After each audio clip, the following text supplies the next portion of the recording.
Some stories start with a bang. Mine started with dirt. Shovelfuls of it, landing cold and wet across my chest. I remember the sound first. The scrape of the shovel. The thud of soil. The silence between each drop. Then came the weight. Heavy. Smothering. Final. I tried to scream, but all that came out was gravel and disbelief. And through it all, one thought pulsed in my mind, louder than the pounding of my slowing heart. My son was burying me alive. Hi. My name is Gregory Hale. I'm 72 years old. I have one son. And for most of my life, I believed I had done right by him. I gave him everything, a home, an education, a business to inherit. I was a successful architect, retired with more than enough to live on. I had a legacy, one I hoped Jasper would continue. I never thought he'd try to end mine. But before we get there, I need to ask one thing. Like this video, subscribe to the channel, and turn on notifications. Because what you're about to hear isn't just a story. It's a reckoning. Let me take you back, to 3 days before the shovel. It started with a dinner. Jasper had called out of the blue and said he wanted to visit. That alone was suspicious. We hadn't been close for years. Not since his mother passed, and not since he'd borrowed $40,000 from my retirement account without asking. I forgave him, at least outwardly, but the trust was fractured. Still, when he arrived, all charm and polished smiles, I poured him a drink and tried to believe he wanted to mend things. "Dad," he said, swirling his whiskey, "you ever think about downsizing?" I looked up from my plate. "What do you mean?" He gestured around my home, a stone-and-glass cottage I'd built with my own hands after I retired. "It's a lot for one person.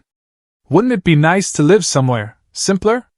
"That's what people say when they're planning to sell something that isn't theirs," I said, half joking. He laughed. Too quickly. Then he leaned in. "I've been thinking. You should update your will. I could help. I know what needs to be handled if something happened to you." I froze. The room suddenly felt colder. "I'm not dying, Jasper." "Of course not. But you never know, right?" I changed the subject. I didn't sleep much that night. The next morning, he suggested a hike. "Let's go out to the ridge," he said. "Like old times. We used to hike there every summer when he was young." He'd race ahead and wait for me on the flat boulder overlooking the valley. It was one of our few good memories. So against my better judgment, I said yes. I packed a thermos. He brought a small duffel bag, said it was water and first aid. I didn't check. We hiked for over an hour. He kept looking over his shoulder, checking his watch. At one point I asked, "You okay?" "Fine," he said, smiling. "Just excited to be out here." We reached the clearing. He asked if I'd sit while he took a leak. I sat on the boulder and closed my eyes. The next sound I heard was the crack of something hard against my skull. I collapsed before I could turn. I don't know how long I was out. Minutes? An hour? When I opened my eyes, I was in a shallow hole, my own grave. My head ached, blood in my eyes. And above me? Jasper. He didn't notice I was awake. He was too busy shoveling dirt over my body. 1 foot at a time. He was humming something. It was a love song. My wife's favorite one. I didn't scream. I didn't cry. I waited. When he turned away to grab more dirt, I moved. Slowly. Quietly. I pushed up through the soil, inch by inch. Then I ran. Not toward him. Away. I don't remember how I made it to the ranger's cabin 2 miles east. I stumbled, fell, crawled. The ranger wasn't there, just a locked cabin. But I smashed a window and called for help using their emergency radio. I told no one who had done it. Why? Because I needed to disappear. If I went to the police, they'd arrest Jasper. Yes. Maybe. If I survived long enough to testify. But what if they didn't believe me? What if Jasper spun it into a story about my old age? Dementia? Confusion? He was already trying to erase me. And I wasn't going to make it that easy. So I checked myself into a private clinic under a false name. Told them I'd been mugged and had no family. They treated my wounds. I healed. I waited.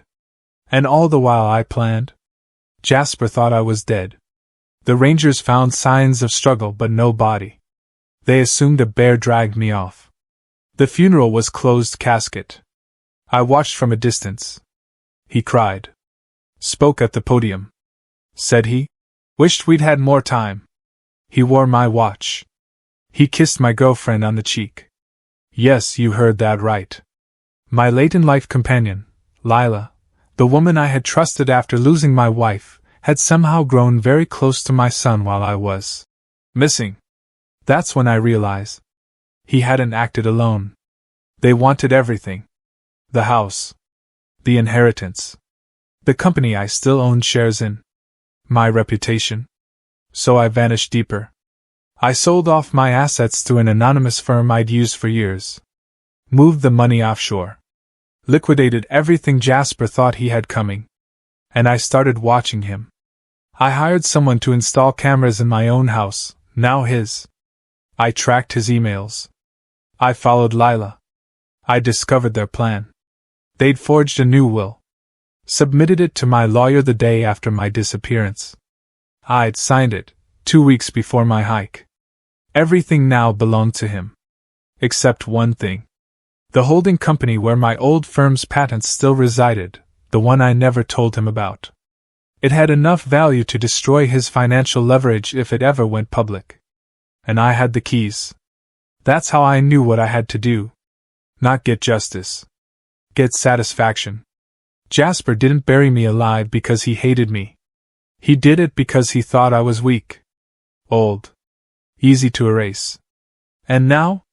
Now he thinks he's won. So I'll let him keep thinking that, just a little longer. Because the deeper the lie, the harder the fall. And I'm going to enjoy watching my son beg. They say the best revenge is living well. I disagree. The best revenge is watching the people who tried to destroy you unravel, slowly. Without ever seeing you coming. For 6 months, I watched my son live the life he tried to kill me for. Jasper moved into my house. The same stone and glass cottage I built with my own hands, now redecorated with his soulless taste, velvet furniture, gold accents, designer wine fridges he didn't know how to use. He brought Lila in 3 weeks after the funeral. Quietly, of course. She was still pretending to grieve. But I had eyes inside. Thanks to a trusted old friend, Martin, a technician I once mentored, I had security cameras hidden in plain sight. Ones Jasper never thought to check. Why would he? He thought I was rotting in a bear's stomach. Every day, I received footage. I saw Jasper opening my whiskey. Wearing my clothes. Throwing parties for investors, pretending he still ran Hale and Harlow Designs, even though I'd resigned from the board 2 years earlier. What he didn't know was that I had never truly relinquished control. I just made it look that way. The firm's patents, designs I personally filed, were held by a private shell company called Kepler Holdings. A company he'd never heard of. A company still owned by me. I watched as Jasper began pitching new luxury eco-resorts to venture capitalists using my original concept work. He called it the Hale Legacy Project. He even had the audacity to frame one of my old sketches and claim it was his. I was furious, but not surprised. Meanwhile, Lila was busy in the background, charming Jasper's network, reaching out to old family friends, crafting a story about how she was helping Jasper rebuild after the tragedy. She always did have a way with words. But no amount of charm could cover their cracks. Because from the outside, they looked united. But inside? I saw everything. The fights. The paranoia. The late-night calls with lawyers. Jasper was drowning in the mess he'd made trying to claim an empire he didn't understand. That's when I decided to push him over the edge. Step 1. Pull the financial thread. I instructed my banker in Geneva, through an encrypted message, to freeze all offshore transfers connected to the Hale family trust. The moment the documents were flagged, Jasper would get a call. And he did. I watched the footage as he answered the phone in the kitchen. His expression changed fast. Eyes wide. Mouth tight. "Excuse me?" he snapped into the phone. "The trust was supposed to." He stopped mid-sentence. Listened. Then slammed the phone down. I almost smiled. Step 2, make myself a ghost, with a voice. I printed a letter and mailed it to Jasper's office. A single sentence. "You tried to bury me, but I'm not dead. I'm just watching." I knew he'd read it. I also knew he wouldn't believe it at first. But once fear takes root, it grows fast. 2 days later, I sent a second envelope. No return address. Just a photograph. Jasper, standing beside Lila, laughing on the patio. Taken from across the street. It rattled him. I could tell by the way he stopped going outside. Stopped answering calls. Started checking over his shoulder. Good. Let the paranoia build. Step 3, rip the mask off in public. I reached out to an old journalist friend, a man who owed me a favor, and gave him a tip. That the Hale family was under quiet investigation for possible will tampering and financial fraud. No need to prove it. Just leak the right name at the right moment. A week later, the headline dropped. Whispers around the will. Did Jasper Hale inherit too much too fast? I watched Jasper read it at breakfast. The mug slipped from his hand. Coffee soaked into a rug that had once belonged to his mother. Lila yelled. He stormed out. They didn't speak for 3 days after that. Exactly what I wanted. But revenge isn't only about dismantling someone's life. It's about making them feel what you felt. And I still hadn't delivered the most important blow. So I waited until Jasper made a move I knew he would, something desperate. And he did. He tried to sell one of my protected designs to an international developer in Dubai. It was a fireproof cliffside resort design I spent 5 years perfecting, one that had never been made public. That's how I caught him. The moment the NDA documents came across the buyer's desk, they flagged them, and reached out to Kepler Holdings for confirmation. And guess who they found listed as sole owner? Me. I arranged a video call. Masked identity. Voice filter. And I told the developer this. If you proceed with this deal, you'll be sued in international court for intellectual property theft. The man you're negotiating with did not create this. He tried to murder the man who did. They pulled out. And now? Jasper's deal collapsed. He lost millions in potential investment, and his entire story fell apart in one day. I made sure he knew it was me. This time, I didn't use a letter. I left a voicemail. Unfiltered. Unmistakable. I said, Jasper, this is your father. You didn't bury me. You exposed yourself. And now you're going to learn what it feels like to beg. I watched the panic bloom. He tried to call back. 12 times. I didn't answer. He tried to find me. I stayed gone. I wasn't going to let him off that easy. Because my plan isn't over. Next, I'm going to return. Alive. Whole. Legal documents in hand. And I'm going to walk into the same courthouse where he submitted my fake will. And sue him for everything. Fraud. Attempted murder. Forgery. I'll let him watch his fake empire crumble piece by piece. And when he's ruined, bankrupt, alone, the world watching? Then I'll look him in the eyes and say, you should have used a deeper grave. They say there's no coming back from the grave. But I did, just not with vengeance in my fists. Not yet.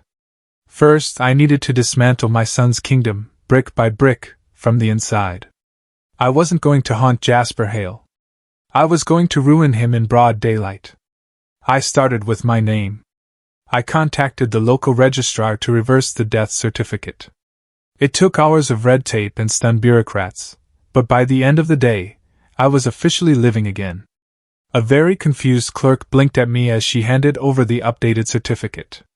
You were reported cremated, she said. I know, I replied. I didn't take it personally. Then came the bank. Most of my financial accounts had been locked or absorbed into estate disbursement, which meant, in practical terms, Jasper had drained nearly everything. He transferred assets to shell companies, cashed out long-held stocks, and even tried to auction off family property, all under the legal illusion that I was dead. But I hadn't taught him everything. There was one account, offshore, heavily protected, that he'd never known about. I accessed it with a fingerprint scan and a code only I knew. That money became my fuel. I hired a team, a lawyer who owed me a favor, a private investigator who'd worked for me in the past, and a tech specialist who could untangle digital fraud like a surgeon. And then I began collecting evidence. Jasper's web of lies was fragile, full of arrogance and sloppiness. He'd paid a shady private physician to falsify the death certificate. We tracked the man down to a beachfront property in Belize, living under an alias. He cracked after one phone call. Said Jasper had promised no one would ever check the body. Paid him in cryptocurrency. Then there was the cremation. We visited the funeral home listed in the public obituary. The director went white when I walked in. Literally. He thought he was seeing a ghost. Turned out Jasper had paid someone to forge the cremation records, and the actual body used for the report? Unidentified John Doe, switched the night before. It was surgical. But I had the scalpel now. While my team worked, I stayed hidden. Not for my sake, for impact. I wanted Jasper to think he'd won. That I was dust, ashes, just another closed chapter. Because once he was certain, that's when the fall would hurt the most. From the shadows, I watched as he smiled for interviews. Took control of Hale and Harlow. Spoke about carrying on the legacy. He wore my cufflinks. Sat behind my desk. Drank my favorite scotch. Gave speeches full of words I'd once used, as if my bones were a ladder he'd climbed to reach the top. And Lila, my wife, stood by him, silent. Not grieving. Not even conflicted. Just complicit. I couldn't decide which betrayal cut deeper, her silence or his ambition. But I didn't let it consume me. Because I had something they didn't. Time. One afternoon, I walked past the city hall, just as Jasper stepped out of a black car, flanked by reporters. He was dressed in a custom suit, the kind I used to wear. Confident. Radiating power. Until he turned and caught a glimpse of me in the reflection of the courthouse doors. He froze. Our eyes met in the glass. For half a second. Then I disappeared into the crowd. He shouted something. One reporter turned. Then two. But by then, I was already gone. That night he didn't sleep. I know because his assistant, an underpaid, overworked young man named Devin, called my lawyer. He's freaking out, Devin said. He says he saw his father. But you're supposed to be dead? My lawyer replied. Well, he should be careful what he wishes for. The real war began with the board of Hale and Harlow. I own no shares anymore, not officially. But I still had allies.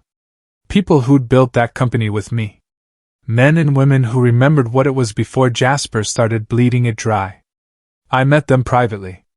Face to face. Some cried when they saw me. Others stared like I was an angel or a demon. But all of them listened. I showed them proof. Of the fraud. The misappropriated funds. The bribery. I showed them the forensic audit. I showed them what Jasper had done with the company, not to grow it, but to gorge on it. And I asked for their help. Not to take Hale and Harlow back, but to take Jasper out. On the morning of the shareholder meeting, I entered the building just as Jasper arrived. His eyes locked on mine. He looked older.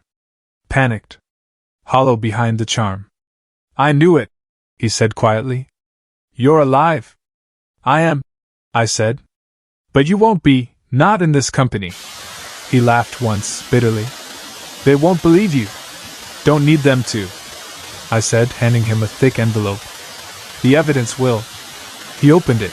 and what he saw made his face drain of all color. Inside, wire transfers, falsified contracts, the original, unedited video footage from the crematory, even the doctor's signed statement of fraud. "You buried the wrong man, Jasper," I said softly. "And now you're next." The vote took place an hour later.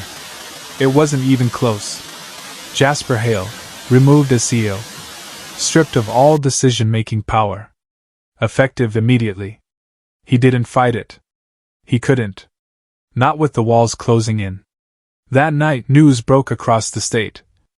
Gregory Hale, presumed dead, returns to expose son's corporate fraud. But I wasn't done yet. I didn't just want the company back. I wanted Jasper to feel what I had felt. Loss. Isolation. The sting of betrayal. And I had just the way to do it. Revenge is best served cold, but the trick isn't just temperature, it's timing. You can strike too early, and your enemy survives the blow. You wait too long, and the fire inside you turns to smoke. But if you do it right, you don't just watch them fall. You make sure they know why. That's where we were now. Jasper was out of the company. Publicly disgraced. But he still had the house, the inheritance, the name. And worst of all, my wife. So I went after what he loved most. Control. It started with silence.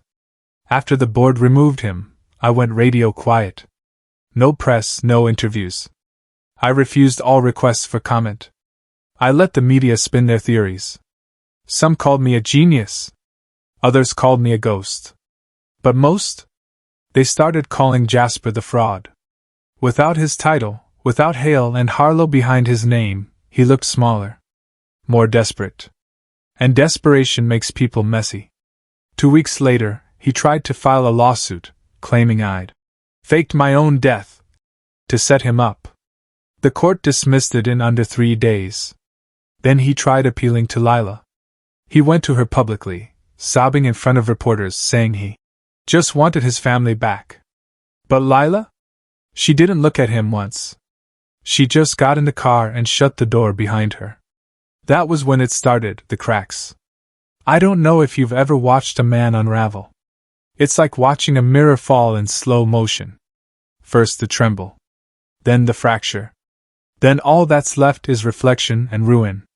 My investigator told me Jasper was skipping meals, missing meetings, calling the estate staff at 2 a.m. yelling about ghosts in the house. His girlfriend left him. His lawyer dropped him. Investors pulled funding from the side venture he tried to launch in his own name. Then came the bottle. Vodka, mostly. Meat. Too much. One morning my phone buzzed. It was a text from Devin, Jasper's old assistant. "He's losing it. Just showed up at the building screaming about being set up. Security's holding him downstairs. Want me to let him in?" I thought for a moment. Then replied, "Yes. Send him to the 9th floor. Alone." The 9th floor of Hale Tower was empty now, used to be R&D, before we moved operations downtown. Just glass, concrete, and silence. When the elevator doors opened, Jasper stumbled in like a man walking into his own funeral. He looked worse than I expected. Unshaved. Hollow cheeks. Trembling hands. I stood at the far end of the room, facing the window. "I wasn't trying to kill you," he said first. I turned slowly. "You buried me alive, Jasper," I said. "What would you call it?" He swallowed. I panicked. I thought if I could just take the reins, clean it up, make the company grow, then maybe you'd be proud? I finished. "Is that what you think this is about?" His jaw clenched. "No. I think it's about control. It always has been." I laughed once, quiet and cold. "No, son. It's about consequences. Something you've never learned." He stepped closer, desperation flashing in his eyes. "I can fix this. Let me take the press conference. I'll make a statement. We'll spin it. You come back as the humble survivor, I step down officially, we sell it as a family redemption arc. You still think this is about image? I said sharply. Jasper, you paid a man to fake my cremation. You emptied accounts that weren't yours. You sold assets I built. And for what? I had to. He exploded. You were going to name someone else as successor. You were grooming that smug kid from finance, Marcus. I blinked. That's why you did this? I asked. Because you didn't get picked? His voice cracked. Because I earned it. You built the empire, but I cleaned your messes. I watched you take bows while I pulled strings behind the curtain. No, I said coldly. You pulled knives. We stared at each other, a father and a son, in the ruins of what once was legacy. You're right about one thing, I said finally. This was never about pride. It was about betrayal.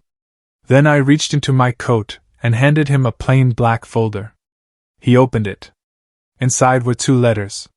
One addressed to the state prosecutor, with all evidence of financial fraud. The second? Addressed to the board of the Hale Foundation. You send neither of those. He started. I won't, I said. Not yet. He looked up, confused. Then what do you want? I stepped closer. To see if you're worth saving. He froze. I laid out the terms. He would walk away from every remaining asset, the cars, the estate, the vacation homes. He would sign full control of his holdings back to the trust. He would leave the city, voluntarily enter rehab, and disappear from the public eye for at least 2 years. If he did all that, I wouldn't press charges. Not because I forgave him, but because some shame lasts longer than prison. He didn't say anything. Just stood there, shaking. Then he slowly nodded. And in that moment I saw not a son, but a boy pretending to be a man. A boy who wanted power, but never understood the weight of it. The next morning, the headlines read, Jasper Hale steps down from public life amidst scandal and family reconciliation. He was gone by sunset. Where? I didn't care. What mattered was this. I was alive. And I was free.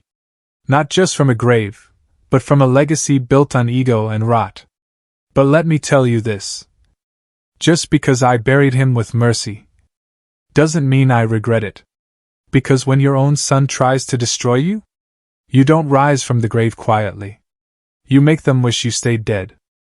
There's a special kind of silence in an old house when you return after betrayal. It doesn't creak. It listens. The halls of the Hale estate knew my footsteps before I even stepped through the front door. They remembered me. And so did she. Lila. My wife of 37 years. The mother of my son. The only person who could have stopped all of this before it began. But she didn't. And that silence between us now? It wasn't grief. It was guilt. She was in the conservatory when I entered, sipping tea like nothing had happened. Sunlight danced through the tall glass windows, spilling gold across her pale blue dress. Her hair was still pinned with surgical precision. Her heels still clicked with the grace of a diplomat. If I hadn't just spent 6 months being declared legally dead, I might have mistaken it for a normal afternoon. I didn't speak. Not until she looked up, her expression perfectly still. You look thin, she said. And you, I said, look like you've been waiting for me. We didn't hug. We didn't sit. We circled each other. Like predators. Or strangers. Or both. You could have stopped him, I said finally. You knew. Don't lie. She didn't blink. Of course I knew. Just like that. No denial. No outrage.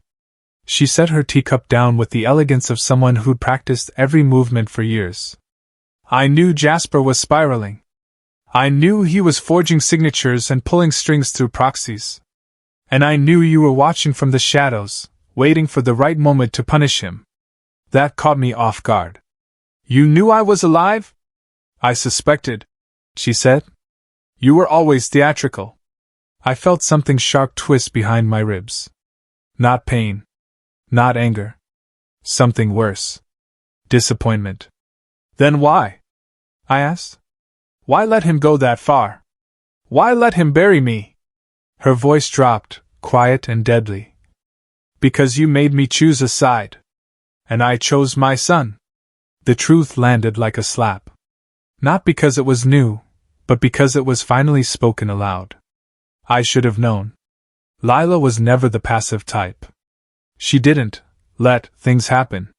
She orchestrated them. She didn't bury me. But she handed him the shovel.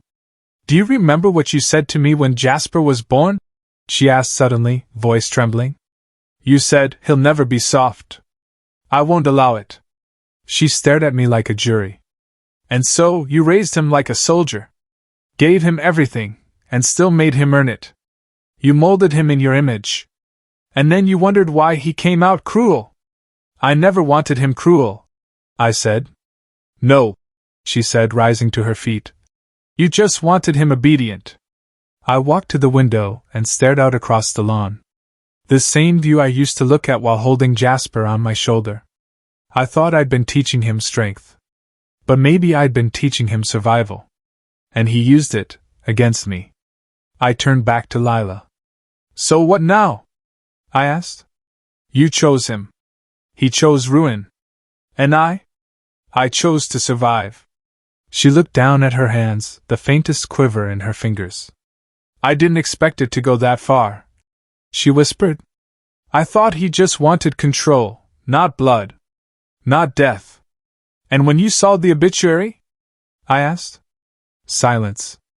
I thought maybe, she said, eyes glistening, you wanted to go. That you let it happen. Her voice cracked.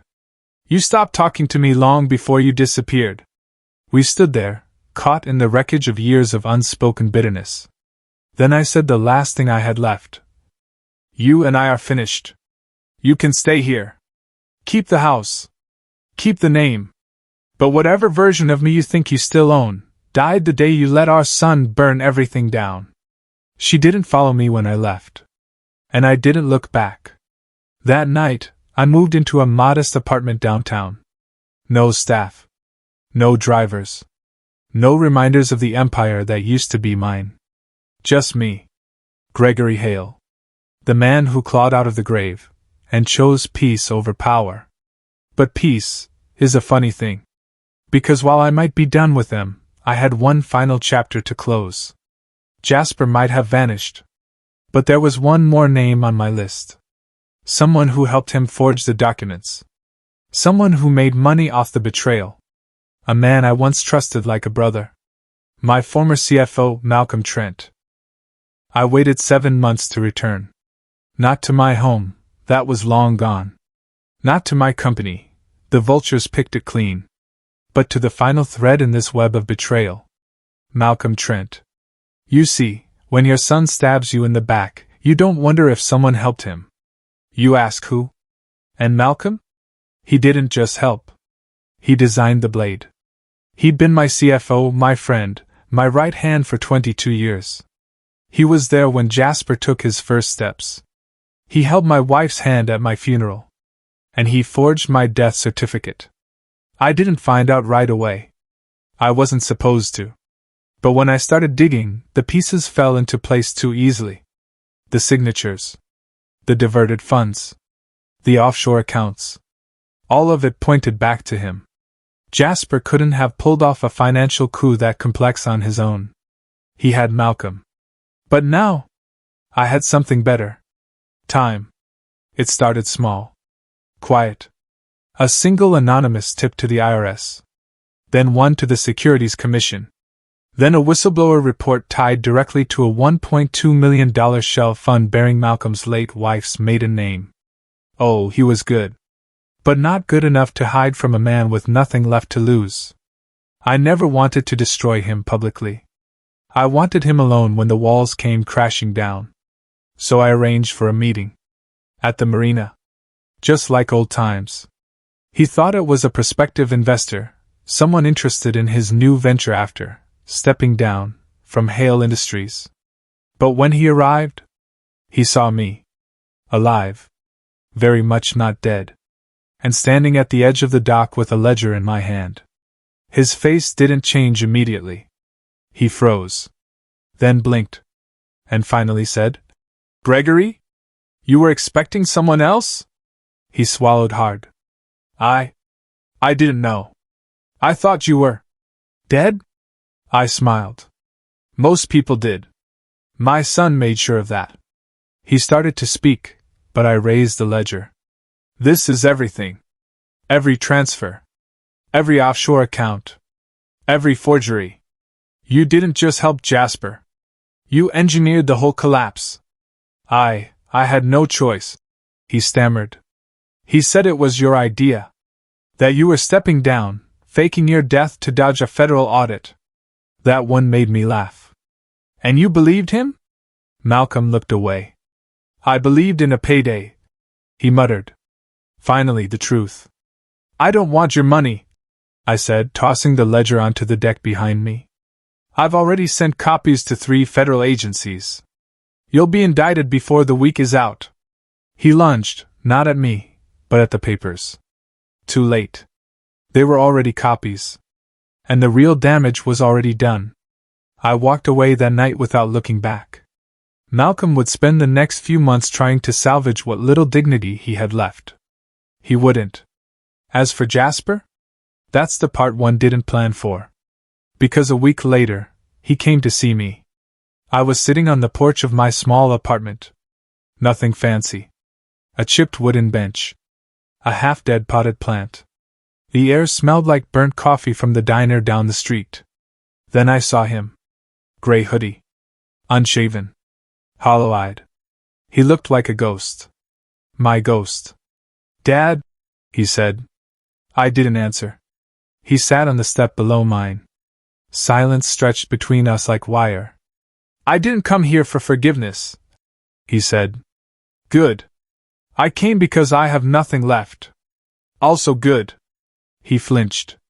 "I thought you were dead. I thought it would all just go away. The pressure. The expectations. The fear of failing you." I closed my eyes. "You didn't fail me because you fell," I said. "You failed me because you pushed." He nodded slowly. "I lost the house. Mom won't speak to me. I'm broke. I have warrants." He looked up at me. "So what happens now?" I stared at him for a long time. Then I stood, went inside, and came back with a folded piece of paper. A contact. An attorney. The best in the state, and one who owed me a very large favor. I held it out. "This gets you a deal. Bare minimum jail time. Clean start, after you pay what you owe." He looked at it like it was poison. "Why?" he asked. "Because I'm not like you," I said. "And because someday, if you ever climb out of this, I want you to remember that the man you tried to bury gave you the shovel to dig yourself out." He didn't hug me. He didn't say thank you. But he took the paper. And when he left, I felt something inside me crack. And then lift. Not peace. But release. You see, revenge doesn't always end in fire. Sometimes, it ends in silence. Because the worst thing you can do to someone who betrayed you is show them what they lost. I don't want my empire back. I don't want my name on buildings. I want mornings like this, quiet, coffee-stained, and free. I earned them. Every single one. And that's the end of my story. But if you want more true stories of betrayal, redemption, and revenge, like this video, subscribe to the channel, and turn on notifications. Because sometimes, the truth doesn't just hurt. It buries. Until someone claws their way back. And tells it. Live.